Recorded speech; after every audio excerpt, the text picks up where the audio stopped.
Welcome back to Obtainable Car Garage, guys. This will be the first video on a little do-it-yourself. Before we get into it, Rockauto, I ordered pads and rotors. I am going to go over what the part numbers are for the pads and rotors because in the United States, obviously they do not offer parts for a Nissan Skyline. So before we get into that, I wanna show you guys the car. If you guys did not watch my first video, it is a 1995 Skyline GTST. So being a 1995, this is a spec 1.5. So if you take a look, there's a couple of different options on this car.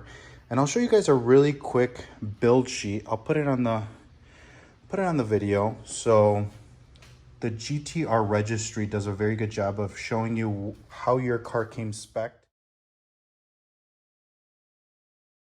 Without further ado, here she is. Right-hand drive, as all Skyline GTSTs or GTRs. Very, very clean interior for the most part for being almost a 30-year-old car. Just so you guys can see everything. This is how I picked the car up. Obviously, there's a laundry list of things to do, but it is a very, very good starting point. I'll actually show you guys under the hood.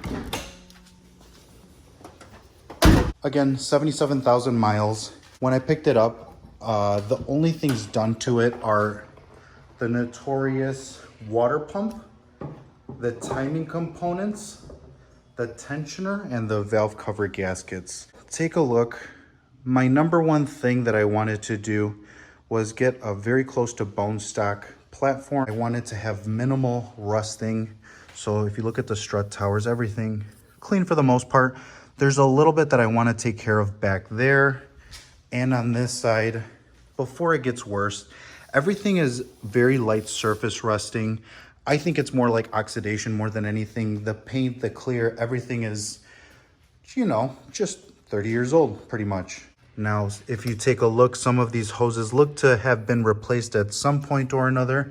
The hose clamps do not look OEM, but again, just somebody went through and did basic maintenance. I'm not too concerned. My biggest goal with this is just freshening everything up. I came from the background of modifying cars, making everything fast. This car, before I make it fast, I really want to do just, whoa. Vet tried to kill me there for a second. I just want to do basic maintenance. So I want to go through the entire car. I want to get it up on the lift, which I do not have. So I wanted to get it up on jack stands. I want to take a look underneath the car, look at everything suspension-wise. The suspension is very tired. In the 800-mile trip that we made, me and my dad, the car feels like a waterbed. It's very, very soft. Going over bumps, you could hear clinking. You could hear, you know, just the normal tired car. So exciting to get some new, I'm going to go with coilovers, and I will get into that in another video. But at least you guys see the condition of the video where we are starting. Now, kind of the biggest disappointment with this car, as some of you can tell, the paint is not the best. So that was probably the biggest downfall of this car. I was not disclosed that the vehicle was painted. I was told basically everything was bone stock. Come to find out, obviously somebody painted this car and didn't do the best job doing it. So the car has a ton of fisheyes. I know it's hard to see because of these fancy schmancy lights that I put up. And excuse all the wiring, I gotta clean all that up still. There's a ton of fisheyes in the paint on this backside. You can tell, I can't tell if I could get it on camera, but there's a couple of paint runs. Again, very frustrating, but I still ended up buying it based on two different things. The first being that mechanically the car, everything was in very good condition, exactly how they stated. The second thing being, there's really no Bondo on the car. There's really no previous records of damage as far as we can see. So the overall vehicle is in decent conditions. I got a pretty fair price on it. So overall, I'm happy. I'm gonna stop rambling on. I'm gonna get into now the brake job. Here we go. It's a hot one out here, boys. Where we are, it's about 85 degrees. So if I'm huffing and puffing, I've been up and down, sorry. First things first, got the car lifted. Do not worry, the jack is not what's holding the vehicle up. I have jack stands. So what I started off with is doing a visual inspection. Now, I already knew these tires that are on the car were bad, but as you guys can tell, I'm gonna try to get as close as possible. So there, you could kind of see there's dry rotting. So these tires have good tread, but they're bad. They're about 8 years old, I think, based on the date code, if my memory serves me right. One of the things that I got into it with the dealership with, but neither here nor there, we will be getting new wheels and tires. So I'm not too concerned about that, but everything is OEM. I just got under the car for the very first time, and I have to say, guys, everything looks pretty good. There's a little drip coming from the valve cover gasket area, which I know where it's coming from. That little corner right there. I don't know if maybe the valve cover gasket that he installed did not seat properly. It looks like it's coming down to right around like the transmission area. It's a very, very, very small leak. So again, something to just add to my to-do list. Let's get these wheels off and let's start inspecting.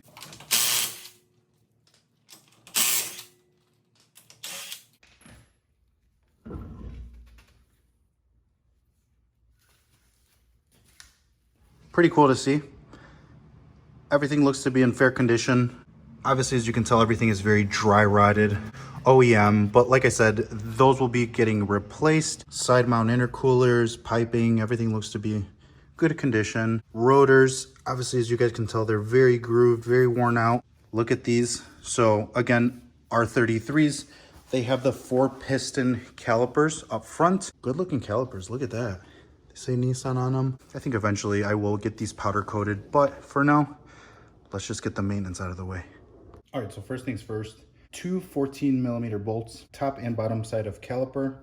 Those have to be removed in order to start the process. Now, before I show you guys taking off the caliper, I wanted you guys to see these. So these are the bolts.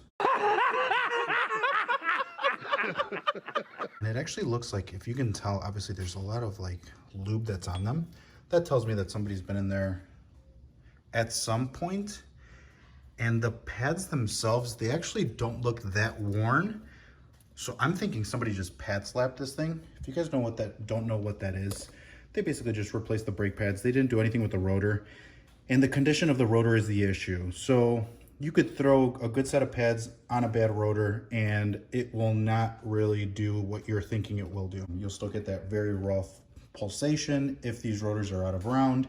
All these grooves, they're just going to destroy the pads. We are going to do it right. We're going to replace pads and rotors. And I also wanted to tell you guys, since you guys are down here, look at all the bushings. Look at everything. So your sway bar, the bushings on that, they actually look like they're a little dry rotted down there. The sway bar links. So again, another project for the future. This is my first time down here, so I'm gonna make a little list of things that I do want to replace on this and make everything fresh again. Side mount intercooler, I don't want to mess with it until I start modifying the vehicle, because eventually I will put a front mount intercooler on it. Next step, guys, this has to come out. And the only way to take this clip out is, you see this, I don't know the proper name of it, but let's just say this clip is held on by these sliders, little sliders. They hold the pads. It's very, very, very simple to take them out. Let's attempt this. So just so you guys can see, this is my first time doing it. I'm just gonna wiggle it a little bit with a screwdriver. Boom, pops right out. Look at that. There we go. So very, very simple. Both of them out, as you guys can see. They're both free. Now, what I'm going to do is I'm gonna attempt to take these sliders out, and you guys are gonna see this in real life. Let me set this sucker up.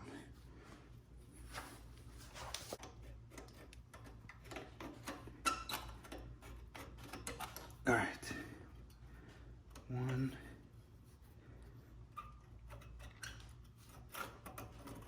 There we go. Look at that.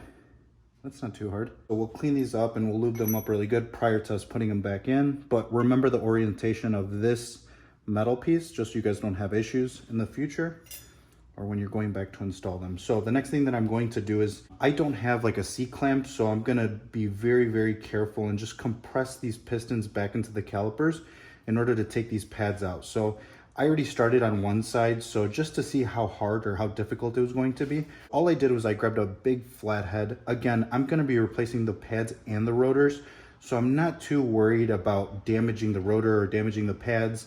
The biggest thing is you have to compress this extremely careful, extremely slow. You don't want to cause any damage to the caliper. I just stuck it in here a little bit and I just kept wiggling little by little, kept moving around until eventually the actual brake pad, it's very simple. I was able to take it out and look at this, guys. So again, I want to show you guys, let me just take a look at what I'm seeing. So do you see the surface of that? So a good amount of pad life, I would say maybe 60, maybe 70% pad life, but look at the mating surface. And you could feel that in the pedal itself, so not what you want to see. All right, here's a little side note. Drink lots of Monster. And also, I goofed up a little bit. So this is a video to show transparency and show you guys errors. These bolts up here, you do not touch. I got too excited. I started loosening them up, and as you guys can tell, a little bit of brake fluid started to come out of them. I would assume it's because the caliper started to come apart and brake fluid obviously started to leak. So be very careful, guys. Upon further looking, there's two 19mm bolts that are in the back that need to be taken off. I tried to do it with little 3/4. That thing is not moving, so bust out the big boy. All right, caliper is loose, as you guys can tell. But the next thing that we have to do is there is not enough play in the brake line. So really quick, 12mm, there's two bolts that are back here. There's a bracket right up top. So two 12mm, it'll give it enough play for the caliper to come off of the rotor. Just be ready. I have this bungee cord that's up here on the strut, so that's what I'm going to use to secure it, just so it's not loose. Caliper's off, secured. The bungee cord is holding it up. And here we go. Like a glove. Like a glove! So inspect everything, make sure nothing looks out of the ordinary. Caliper does not look like it's leaking anything besides what I messed up. That was my fault. But we might have to bleed the brakes, but for now, we're just gonna continue moving forward. Here's the bracket so you guys can actually see what it looks like that I was talking about, the 12mm bolts. And like I said, everything is being secured by this bungee cord. There's no pressure on the line. We're looking good, guys. Now let's go over the parts that we got. I ordered everything from Rockauto. It took me probably a day to order all these parts. I'm not gonna lie to you guys. I was so indecisive on what to buy. I think the overall goal is just to get the car in good conditions. What I ordered, there's a variety of different options depending on what you want to spend ideally. I went with something middle of the road in my opinion, just because I plan on doing the brake upgrades that everyone is doing on these cars, but that's later down the road. The car is stock. The car isn't going to be going extremely fast, not yet, at least I hope not. So here is the rundown of the parts that I got. This is what I ordered. So the rotors from the Infiniti are for the fronts. To my understanding, they are very close to the size of the OEM Skyline rotors because they are not available unless you want to import them from Japan or pay some absurd amount of money, which I'm not willing to do. We went with those. So again, there's the part number to what I got. And then down below, you see the parts that I got for the rest of the things. So the rear brakes are for a 1995 Nissan 300ZX turbo. To my understanding, again, it could be turbo or non-turbo. They're the same rotors. Correct me if I'm wrong. If I am wrong, I'm sorry, guys. I'm just giving you the information that I have of what I bought. I went with power stop pads. I will put the link in the description to everything that I bought, just so you guys can just click and order, and everything will be very easy for you guys. I'm gonna unbox everything, and then as I was here working on the car, the mail lady dropped off some more goodies. So these people have been advertised on my Facebook for a very long time, Garage Bulls. They show some sort of plastic restorer and also a stain remover, which I want to try. Again, that's me. I know nothing about these products. I'm just going to try them. And this, I was actually excited to get this because, again, I want to restore the inside of the vehicle. And I don't know how I feel about the quality. So just so I could show you guys. This is the plastic trim that goes on the driver's side door. Now, if you guys can tell the texture, it is like a weird matte type finish. And I was really hoping that it would be similar to the OEM finish, which I'm gonna show you guys right now. My hands are filthy, so I'm not gonna get inside of the car, but if you can tell, it's a little bit shinier. Obviously it's extremely beat up, so this one will look nicer regardless, but I was hoping for a little bit closer to the OEM finish. I'm gonna pop it in there, see how I like it. Worst case scenario, I'll replace it later down the road with an OEM, but for now it's better than what I have. I apologize for all the noise in the background, but what can you do? They're neighbors. But here you go. You can see the size comparison of the rotors. So very comparable. I think one is 280 millimeter compared to 300 millimeter. And then these are the pads that I went with. Again, not the best. Power Stop Extreme. So I think total, all in all, I paid like $370 for front pads and rotors for the car entirely. Let's get to putting them on. So the hardware for the most part looks pretty similar. The bracket that secures the brake pads on the actual caliper, they look to be spot on. The only thing that I noticed is when I was putting in, actually as you can tell, I was cleaning this pin, the slider pin that holds the brake pads. This is the aftermarket, and if you can tell, it is, I would say, just a hair longer. I'm gonna try to install them and see how they feel, and then kind of go from there, guys. And then look at that, squeaky clean. Here's a good comparison of the pads. Can you tell which ones are new? So the old crusties, and then these are the new ones. Caliper is back on. Everything is on hand tight. I just want to inspect everything before I put everything back together. And like I said, this is why it's so important for you to check everything. So hopefully you guys can see this. The ball joint, the boot is completely torn and it looks a little dry. So again, something else that I will have to do. I'll just have to take everything apart again. But the second time around, everything is a breeze. So let's get back to it. Everything is back together. Retaining clip in, sliders in, everything looks really good. Rotor seems to move fine. Again, just be very careful trying to touch the surface of the rotor, just because if your hands look like this, you don't want to get that all over your brand new rotors. Next thing to do, I have to go back and tighten everything up. I looked up the torque specs for the caliper bolts, and they say anywhere from 72 to 87 if I'm not mistaken, so I'm just going to go right in the middle. Usually if it was any other car, I don't like to torque things down, I just kind of send it. But obviously since there's a YouTube channel, there's people watching, it's good to do things right, and safety first. We moved on to the driver's side. I just did it all. It's basically just rinse and repeat. No surprises here. Brake pads looked identical to the other ones, so these looked maybe actually a little bit more worn out, but nothing out of the ordinary. Bushings look pretty much the same. Moving right along, now we are on the back side of the car. So just took the wheel off, and upon initial inspection, you see all this? So obviously that is blown, and that would be the culprit to why the car feels the way that it does. It just feels over bumps, very sloppy, like there's no pressure in that rear strut, which again, that makes sense. There's no surprise with that. The boot, as you can tell, it's all mangled, it's all torn up. Another nice thing that, you know, the dealership did not tell me about, they had left a post-it note inside of the car that had like things to do, if I'm not mistaken. That's what it looked like, at least. So timing components was one of them. It said suspension on there, and it said water pump. So when I asked him about the suspension, he kind of played dumb and he made it seem like he didn't know what I was talking about, but I'm sure he's been down here. So, but that's okay. My initial plan is still to put coilovers on the car, so I'm not too worried about it. Going back to the brakes, as you can tell, we have the same thing. We have a pretty big lip here, and everything is just crusty, just ready to be replaced. So for starters, the caliper bolt that I already loosened up is a 17. There was a little bit of trouble getting to it because of this, I'm gonna just say bar, because I'm not 100% sure, I don't wanna misquote what that is.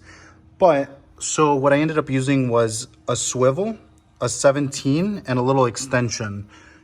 So I will make sure to include that in the parts needed to do this. I think you would could probably use a regular socket with a like a 3/4 inch ratchet, but the impact is easier, I'm not gonna lie. So it broke it, everything was simple. This is basically what it seems like, the smaller variation of the front half of the vehicle. The clip that was securing the calipers, very similar to the front. All I did was wiggle the pins a little bit. Instead of it being a flathead, it is a Phillips. But other than that, everything is pretty much self-explanatory. It's identical to the front, besides the little bit smaller fitment. So the rear rotor is off. It took a little bit more convincing, obviously, because of the parking brake and putting pressure inside of the rotor itself. Don't be afraid to use a hammer for this, guys, especially if you plan on replacing the rotors. I would assume that's why you're taking them off in the first place. So basically there's a little bit of a gap right here. You hit it from the backside. You just rotate it and keep hitting it, hitting it, hitting it. Eventually the vibrations, the impact will not get loose. Don't get discouraged, guys. All this basically rusting and oxidizing, whatever you want to call it, kind of seals and locks that rotor in. So what I'm gonna do is I have like these 3M, like these, they're kind of like wool type, scratchy fiber pads, whatever you want to call them. I'm just going to go over the studs with these. I did them with the front 2 rotors that I did. I'm sure they don't really do much, but I just want to get rid of some of this icky stuff that's around here, and just to ensure that the new rotor goes on and no issues, it doesn't hang up on anything. Now, if you guys open up your rotors and this is fresh out of the box, if you see something like this, don't be alarmed, don't be afraid. It's a little bit of like oil residue that I'm sure that they put on it just so it prevents from rusting, meaning like surface rusting. So what I'm gonna do is I am just going to grab some basically brake clean and one of these blue towels and just go over it. I'll show you guys what it looks like afterwards once it's installed. The front side of this rotor looks identical. So again, don't be alarmed, it's just normal. One thing that I did notice is the rotor that I took off had this little rubber thing in there. I just went ahead and took it off and installed it on this one because I saw that the hole was open. I'm not 100% sure what it is for, but it was meant to be there for a reason. So I just put it back in. I'm sure one of you guys will tell me in the comments what it's used for, and I'll highly appreciate it because I'll learn something. And then look at that. Again, you see the moisture up there? It's just as bad as the other one. I'm so excited to put the coilovers on this thing. It's gonna drive so much better. I haven't recorded too much on this side, but just to give you guys a little bit of a close-up. So this clip, which is this old one, if you guys can see, there's a little bit of a groove on how the pins slide in and hold the brake pads inside the caliper on the rotor. Basically, you just insert the pin at the bottom, put a little bit of pressure up top, insert the top one, and then you install. This is my new clip, and then here's the old one, but you guys get the idea. Everything is very, very simple. One thing that I will say is the brake pads that I ordered for the backside. This is one brake pad for one side, and this is for the other side. The only difference is, if you guys see, there's a wear indicator. I just went ahead and removed it, so I probably shouldn't have, but also the ones that were on there didn't have it, and also getting them installed with the wear indicators, I probably would have had to take everything apart and then insert the brake pad from the inside out. I don't think it's that big of a deal, just because when I plan on detailing this car, the wheels are gonna come off of it, so I could scrub the inside of the wheels, and at that point I will likely just do a quick inspection of everything. So the likelihood of me not seeing that I need brakes are slim to none. If you guys would like to leave that wear indicator, I do believe there is a possibility of doing it. You just need to remember when you're installing it to put the brake pad first before you put it on the actual rotor itself. So a little bit more work, but for my circumstance, in my case, I should be fine.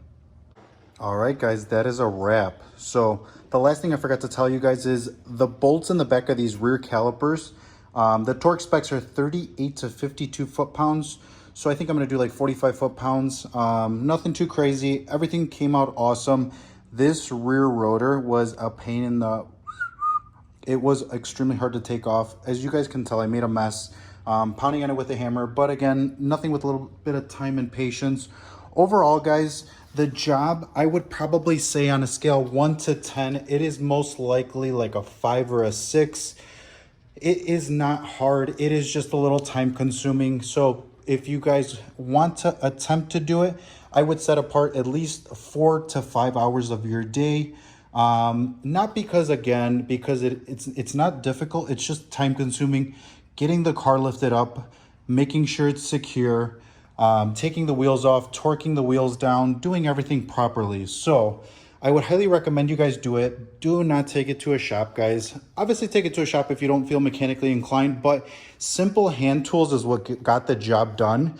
I think the most technical tool that I used was right there, that torque wrench. But other than that, guys, extremely easy to do. Hopefully, I challenge you guys, do something fun with your car.